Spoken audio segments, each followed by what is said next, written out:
What's going on, everyone? Welcome back to my channel. We're well into August, but before we get any further, I still wanted to stop and talk about every movie I saw in July ranked from worst to best, because better late than never, as I always say. So before we begin, let me know in the comments what your ranking of the movies you saw in July are. As always, this is just my list and not a definitive ranking. Also, make sure to hit that thumbs up button if you like these videos, as it helps me out immensely by getting my content out there. And if you're new here, I hope you consider hitting that subscribe button so you can stay up to date with more movie-related content on a near-daily basis. So normally these lists are like 20 plus movies long, and I usually try watching a lot of movies, especially having seen 36 movies in June, which I don't even know how I did that. But this month is definitely the outlier of the bunch. Easily the least amount of movies in one month that I've seen so far, with a measly 10. I saw a lot of the major stuff that I wanted to see. Some stuff that was out in theaters I'm just going to circle back around to when they hit VOD. But some of the stuff that did hit VOD and streaming, I just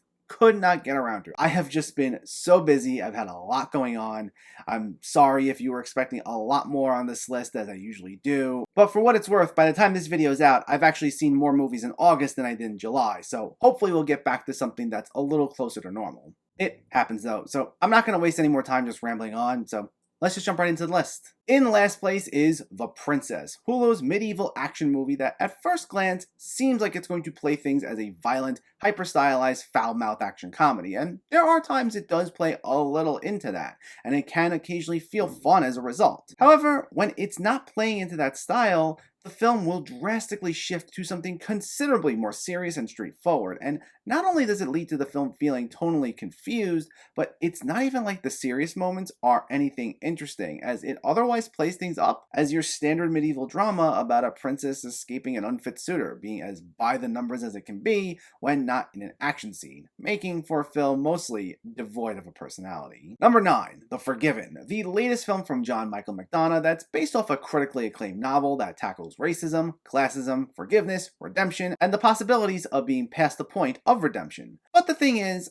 I don't think the film ever tackled any of those in a truly profound way. Despite some solid performances from Jessica Chastain and especially Ralph Fiennes, the film's muted feel never gives it any sense of real urgency, filled primarily with dull conversations or characters engaging in some terrible behavior that never allows it to feel engaging on an emotional level or make the characters feel nuanced or likable. I really wanted to like this one more, but this just didn't do it for me. Number 8, The Reef Stalked, a shark attack movie on Shudder that also tries to be this metaphorical character study that focuses on overcoming grief and moving on from traumatic experiences. And while it's a commendable effort to try giving a genre piece a much more meaningful edge, it's clear as day how in this particular instance, it just doesn't gel at all. The film would often feel tonally inconsistent and jarring in the way it would flip from a heightened moment of a shark attack to then our lead character hallucinating her sister drowning or anything in that vein, and it's meant to be this hugely profound character study moment, but the way it shifts from one thing to the next,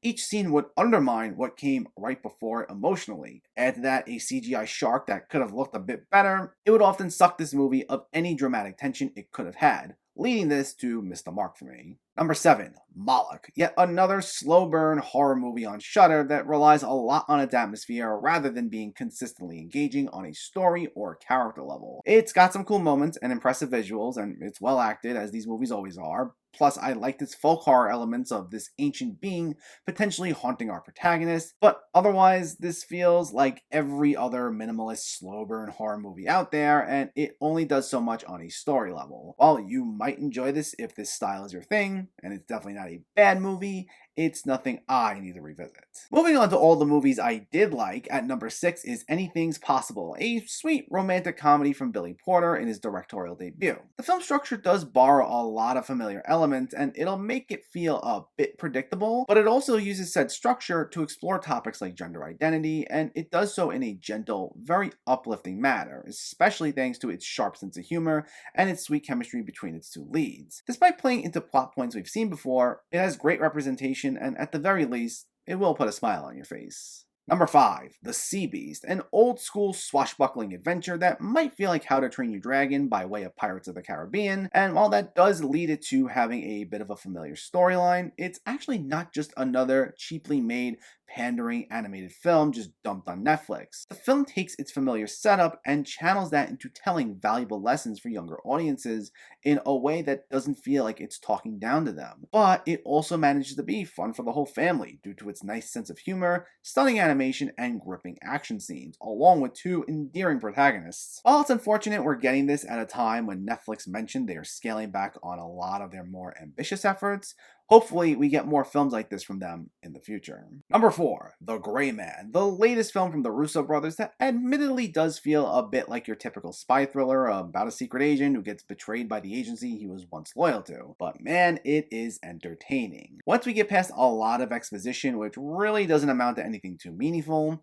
the film becomes quite thrilling due to the cat and mouse chase that ensues between Ryan Gosling and a scene-chewing Chris Evans. The action scenes are all shot well, and you can feel the Russos' influence from a lot of late 60s and 70s action movies, feeling like a natural continuation of their work from Captain America: The Winter Soldier. It covers ground we've seen before, and it isn't exactly the most profound experience, but the presentation more than makes up for it, as it provides a lot of great thrills. Number 3, Thor: Love and Thunder, the second Taika Waititi directed Thor film that definitely doubles down on some of the goofier elements of Thor Ragnarok. And while that leads to the film being more hit and miss with its jokes, I'd still say it lands a lot more than it misses, making for a really fun superhero comedy with another great performance by Chris Hemsworth. Though while it's heavy on the laughs, it's also got some emotional depth to it, in particular with storylines surrounding Natalie Portman returning as Jane Foster and Christian Bale as our villain, Gore the God Butcher. Now, admittedly, I would have liked to have seen more of Bale as we go stretches of time without what feels like a mention of the guy, but when he's there, he's easily one of the better MCU villains. I do think that they could have done maybe just a bit more with that among a few other small details, but I think for the most part, this was an absolute blast. Our runner-up is Nope, the latest from Jordan Peele that still maintains the horror elements from his previous two films, but also sees him capture the feel of classic blockbusters,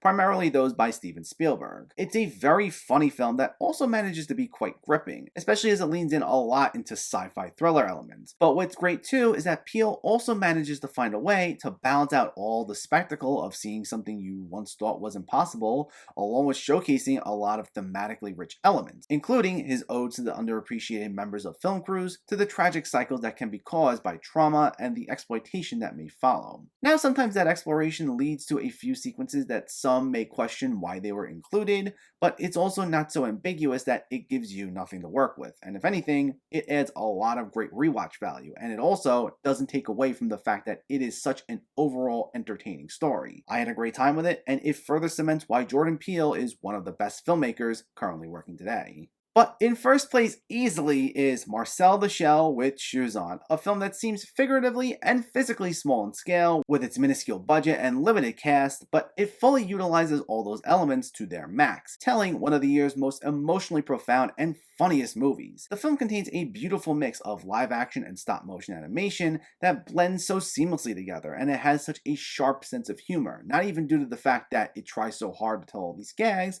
but just due to the fact that the characters themselves are so organically funny, in particular the soft-spoken Marcel himself, with Jenny Slate being an absolute delight voicing him. And while often incredibly funny, it was so thematically rich as well, acting as a tribute to the relationships and things that we value the most, always displaying an infectious sense of optimism and perseverance the entire time. And it makes for such great family-friendly entertainment that never once compromises its writing or talking down to younger audiences in order to get its point across.